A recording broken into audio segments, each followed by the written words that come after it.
All day. 56 sets, 7 exercises, 8 reps. Keeping it honest. Come on,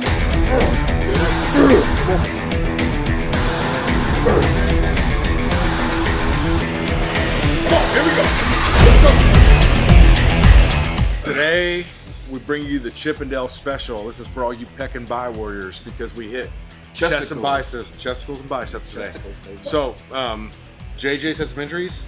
So the exercise selection here, he had a tore pec. You can talk a little bit about that if you want. Yeah, back in 2015, I was on my hero lift strongman training style. I wasn't so much focused on trap engagement when you're benching, and it was more of isolating everything on my rotator cuffs and kind of a little bit of chest added into it. But I was doing a neutral grip press, 405 on the bar with added eccentrics, and was coming down and tore a tendon away from my humerus, and that was it for me. So I was out of commission for at least 4 months. So that basically what he said would do is find exercises that feel right for him, get a good contraction, things like that. So if you see start off with a hammer strength incline, which actually I really like that. Your upper pec, even if you're 100% healthy, I really like that movement. Yeah, your upper pec, your upper chest, you can't train that enough. I mean, there's not one person out there that can tell you that they don't need to train upper chest. Upper chest is desired, and not just desired, but needed by almost every, from your most novice bodybuilder to your Olympia-bound athletes. I mean, upper pec, if you ask any of them, that's where everybody needs it the most. So from there, go on to the Gymleco. What the hell is the name of that thing? Gymleco. I don't know what the hell it's called, but it works seated pretty good chest press because you get that good push in right there. Yeah. You get that good squeeze. So what does it mean?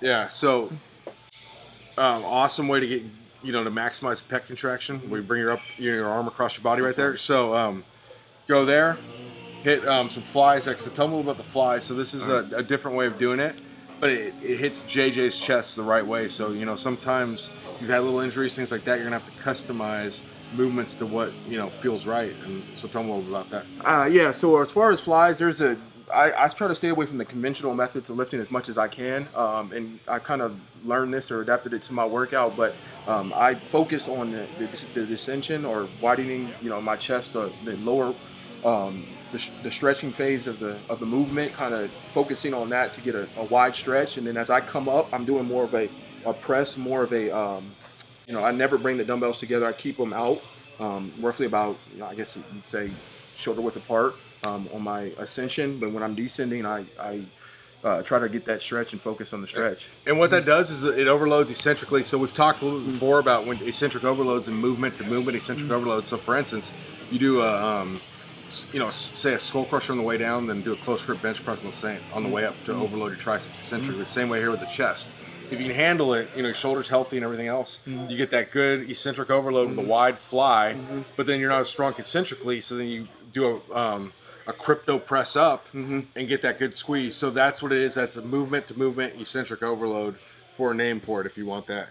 I like the way he explained it better than I did. Dips, and we did a focus on this for me is retracting your upper back, your scapular region. So I'm retracting before I even do any kind of descension on my descent on my dips. So I'm making sure that I stay retracted, keeping my chest out and big, and kind of a slight forward lean.